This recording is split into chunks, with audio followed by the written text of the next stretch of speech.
the common misconceptions about the non-Jew in Torah. And it needs to be discussed because there is so much information out there, and I wanted to make it fairly clear. One of the things that we have all went through in our journey out of Christianity into Torah Judaism as either converts or righteous non-Jews is, where is our place? What is our distinction? What do we do, right? And we are always asking ourselves, what do we do? What can we do? And we're immediately told by the vast majority of good-minded Jewish people, just do the 7 and go to heaven, right? And we think, wow, that seems not like much. It doesn't sounds like you're patronizing me, right? And that's how most people that are very conscious in their walk with Hashem, they feel patronized. But in reality, they're not patronizing them. They're giving the information that they've been told to give to the non-Jew. Now, first and foremost, when we hear the term that a non-Jew cannot study Torah, how many's heard that, right? You've heard that. Non-Jews can't study Torah. Let's clarify this first misconception. When that is said, it is speaking of a Gentile who is still committing avodah zarah, idol worship, or believes in another deity, or they pray to, which is called shituf, pray to another deity in place of the creator of the universe. A person who does that is not supposed to study Torah. Well, the next question that has to be asked, well, if that person isn't supposed to study Torah, how in the world does he ever know what's right and what's wrong? How would he know what's shituf? How does he know what's idol worship if he doesn't study Torah? Well, the answer would be, and the proper answer to this misconception is that a person who wants to acquire knowledge, there is Chabad, there are videos all over the internet, there are local rabbis here in Houston that teach and allow non-Jewish people to attend. That's how you learn. You learn from a proper source. You learn from an orthodox source if you want to know. And in developing those concepts, at some point when you separate yourself from idol worship or your other religion and you walk away and you disconnect from your shituf, then there are laws that you can begin to live by, the Noahide laws, which in general I would say most people who are still in other religions are following most of the Noahidic laws, Noahide laws. But officially one says, I've rejected all of that. So you're following the Sheva mitzvot, 7 mitzvahs. These are not just a bunch of laws made up by rabbis. Misconception number 2. Well, these are laws just made up by the different rabbis, and why should I follow them? Well, clearly we can take you to the scriptures and show you where these are enumerated in the Torah. As a matter of fact, right before giving of the Torah at Mount Sinai, these laws are laid out almost in the same order as they were given with Yithro when he was there. Jethro was there, and with Moshe and with all the house of Israel. Before Torah was given, it was repeated as to what everybody should follow. So what was God saying? Before the Torah was given on Mount Sinai, everybody has to follow this, Jew or not Jew. So even the Jews need to follow the Sheva mitzvot. Okay? So we go to deal with the next level. If that was given to the non-Jew and the Jew, then non-Jews who do not follow idolatry, who have not made another religion, and by the way, NETIV is not a religion, okay? Noahides, there's not a Noachide-ism, right? This is not a religion, and if people want to say that they are in the Noahide religion, it's improper, and according to the sages, we're not allowed to start another religion. So misconception number 3, Noahide is a Gentile religion, right, for the non-Jew. No. Noahide's religion is what? Judaism and Torah. Now we say, wait, you're not Jewish, then that means that you're claiming to be a Jew. No, I'm not claiming to be a Jew. What I'm saying is, my faith is Judaism, as it is subscribed to the non-Jew.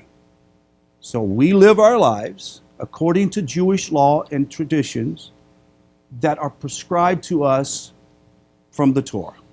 That's pretty simple, cut and dry. So if anyone asked us, especially from the Jewish community, we obviously would say we're Noahide.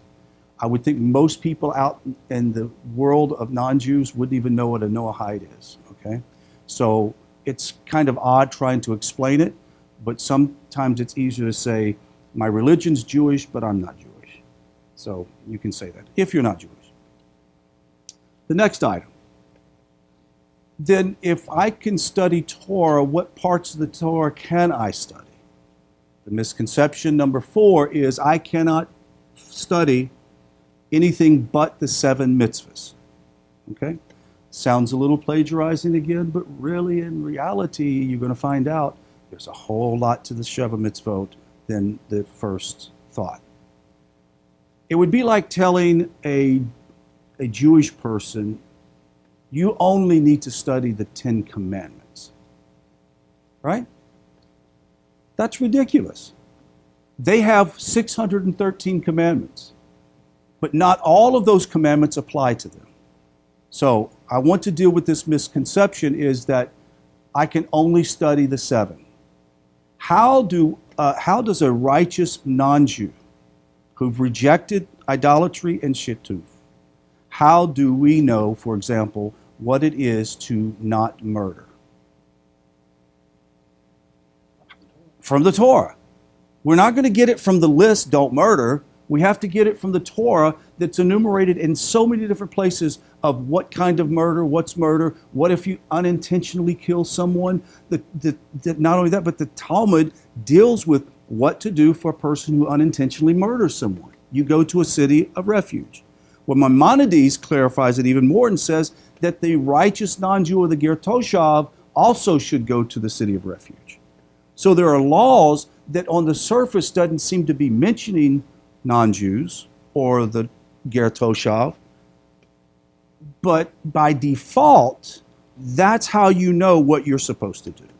For example, it says to set up courts of justice. The original courts of justice in the state of Israel for the non-Jew were set up by the Sanhedrin. The Sanhedrin had the responsibility to make sure that righteous judges that were part of the non-Jewish community were judges for them, for the non-Jews. The same requirements the same requirements laid out by Torah for the Jewish community to have a court and what kind of a judge. For example, a judge couldn't be bought. He had to be wealthy enough to not be bought by money.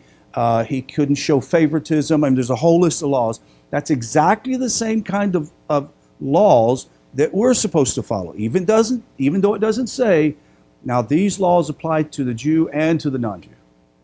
It just automatically assumed that if you are with Israel, these are how you follow those laws. So from that, we are having now to deduce this fact that if I can study more than the 7 mitzvahs, then what laws apply to me and what laws do not apply to me. It's very easy to see it this way. I think it's a lot easier to do this. If you're not Jewish, then really any of the things that are halakhically prescribed to Jews to do, according to halakha, meaning their law, their customs and traditions, does not apply to you, so you don't need to follow. Just don't need to do it. It doesn't apply to you. However, if I'm wanting to concern myself with what does it mean to not eat eat the limb of an animal? What does that actually mean? Like, who cuts off a limb of an animal and eats it? Well, you have to go in and see what all of the Torah law talking about blood and animals and what does it mean. And If you only read that one place where it says don't eat the limb of an animal, you will have no clue what that means. So you have to go study all the verses within the Torah that talk about the issues of blood, how to sacrifice, not sacrifice, how to kill an animal, proper kosher or castrating an animal. When you kill it in the field, what do you do with its blood? There's all kinds of laws. So if a person just focused on the 7 laws, you have well over 200 laws in the Torah that apply to those 7. You have plenty of stuff to study. So someone that says, well, I want to do 613. I just don't want to do 7. I'm here to tell you, you can't do 613. And it's not because it's not possible. Well, no, it is. I'm right. It's not possible. If you're not a priest, if you're not a Cohen, Levite, if you're not a woman or a man, I'm sure you're one or the other, but if you're not the other one, it doesn't apply to you. And as a non-Jew, that you're going to quickly find out that all the laws that are part of the Sheva Mitzvot, and we're getting ready to produce a very good document that Ross has worked on, and you've worked on it quite a while, where we've done a matrix of the 7, and we've broke down the 7 from each one into subcategories of where those 7 are found in the 613. It'll be an incredible study for you. So the 5th misconception is this, that as a non-Jew, you're not permitted to do Jewish things. You've heard this before? You're not permitted to do Jewish things. And if you do those things, you can't do it like we do it. You have to do some other way. So there's this dichotomy. Okay, you're not supposed to start your own religion, but you can't do things like we do it. So the truth is that according to many sages of Judaism, and we just learned Rabbi Ovadia Yosef, says that the righteous non-Jew is part of Kalal Israel, part of Israel, and that there is no limitations on what a righteous non-Jew can do, as long as they do it properly, and as long as they do it according to the way the law lays it out. But when someone says, well, I want to do I want to do Torah like the Orthodox Jew. Well, if you're not Orthodox, you're not going to be able to do that. Why? Not because it's just forbidden. It's because if you're not Orthodox, you can't do it. Because by being not Orthodox, there are some things that just cannot happen. Can we give an example? You all understand what I'm saying? No? Yes? Okay, here's an example. I want to eat kosher. That's great. Nothing's stopping you. Go buy kosher meat, bring it to the house, plop it in the pan, put it on the grill that I just did lobster last week on. It's not kosher meat. Now, mind you, it's all right if you want to do that. I mean, but you can't tell anybody, well, no, I eat completely kosher. Well, it's not true. So what I'm trying to say is we need to develop a balance in how we approach this, and to understand that this is a new phenomenon amongst the nations of so many thousands of people that are rejecting their religious origins to take upon themselves a new identity as being a righteous non-Jew. And notice that I've not thrown out the term Noahide too much or any other term, because I really don't like any of the terms. But a righteous non-Jew, I had Rabbi Jacobian say, wouldn't that be kind of offensive to the non-Jewish person if you call them a non-Jew? I was like, no, not really, because at least you're not calling me a Gentile, which I associate Gentiles with what? Idolaters. I mean, it's like, look, call me anything but a Gentile. And it's not, there's something about it. It's almost, to me, and I explained this to a guy, a Jewish guy. He says, well, you shouldn't be offended by the term Gentile. I said, but in my mind, when you say Gentile to me, I'm thinking of a guy who practices idolatry, is immoral, has no consideration for God. Why would you want to call me that? At least call me a other. Call me something else but a Gentile. And that's the reason why I'm more comfortable with being called a righteous non-Jew, because I'm not Jewish. So that's the way to approach it. The idea, let's go back to Shabbat. We're told you can do Shabbat, but do one thing that is not a part of the kosher standards. We've all heard that.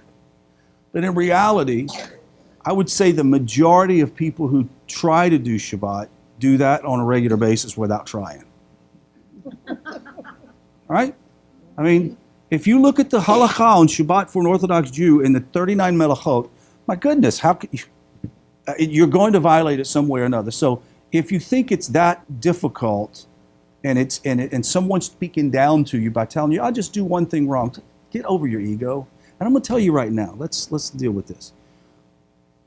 One of the biggest things that we have to deal with as righteous non-Jews who come out of a very strong religious background in the past, because most of them are students, love God, passionate about their upbringing. And then when they come and they have to zero themselves out on their belief systems and now take up a whole nother core set of values that at first seem quite foreign, it is a slam to the ego. Okay, I'm just being honest. It's a slam to the ego. And you feel like, well, I'm having to start all over. You know, they think less of me, which the Jews do not think less of a righteous non-Jew. But anyway, in your head, you're thinking, I'm starting over. I really don't have a religion. I don't have a community. I don't have a culture. I rejected everything. I'm out here alone. And then when they're told you, just study the 7 and leave us alone, your ego just gets busted, right?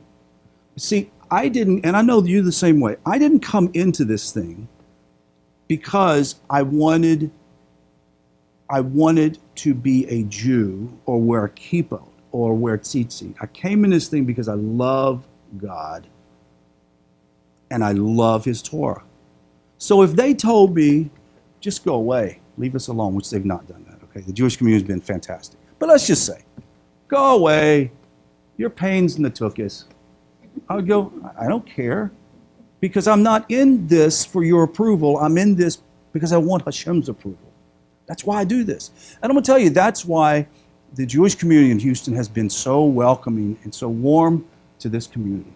And that's why this guy, Shlomi from Israel, is coming in Tuesday to interview us and talk to us, because it's such a unique thing. Like, how do you explain a group of non-Jewish people who get together 3 times a week to study Torah, and rabbis come in and teach, and why are you guys doing this? It just seems like it's strange. Why do you want to do this?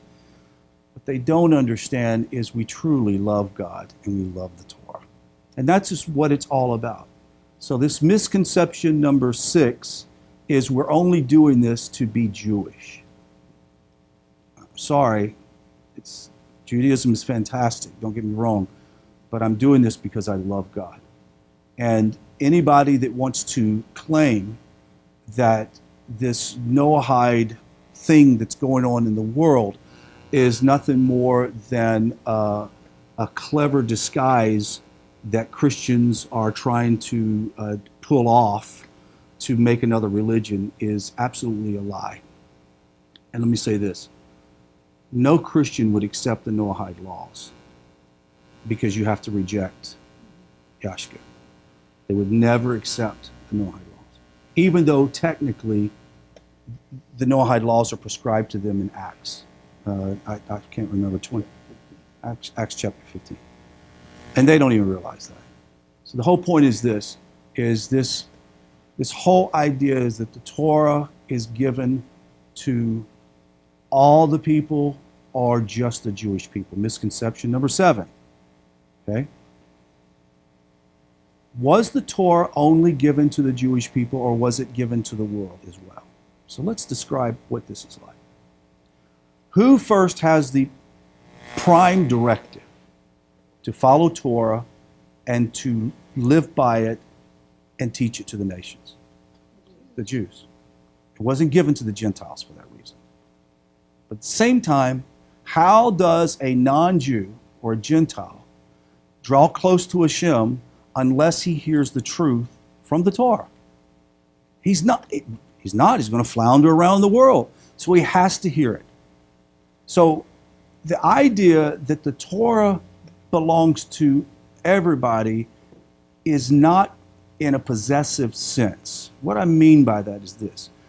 The Torah itself, the Aleph Bet itself, sustains all of creation. And we've heard that if prayers were to cease and Torah ceased to be taught, creation would cease to exist. Okay? And that's what the Jewish people have been doing for 3,700 years or whatever it is. But now we have the nations involved. For once, the nations are now being enticed to learn Torah by the Jewish community. Not broadly yet, but it's getting there. And how will the nations know this Torah? Unless they're taught, it's not going to happen. So in the sense that, yes, the Torah is also for the nations, is because it was intended to be taught to the nations by the Jewish people. Now, we have been creative in not seeing this done because of pogroms and persecution and whatever. But we're beyond that now. Now we're in the age where we're seeing Torah taught. We just started a Spanish and Portuguese Torah learning channel.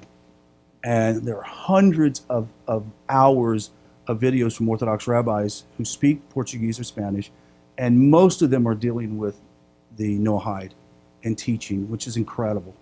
So we have this huge, beautiful document, the instructions that God gave the Jewish people. And how do we know how to set up courts of justice? You learn the Torah. How do you know what it means to not commit sexual immorality? It comes from the Torah. You don't get to make it up yourself. This is what other nations did and why it ended up so messed up. We don't get to make those decisions on our own. We have to look at the guidance of the Torah. How do we do it? We study the book that God gave the Jewish people.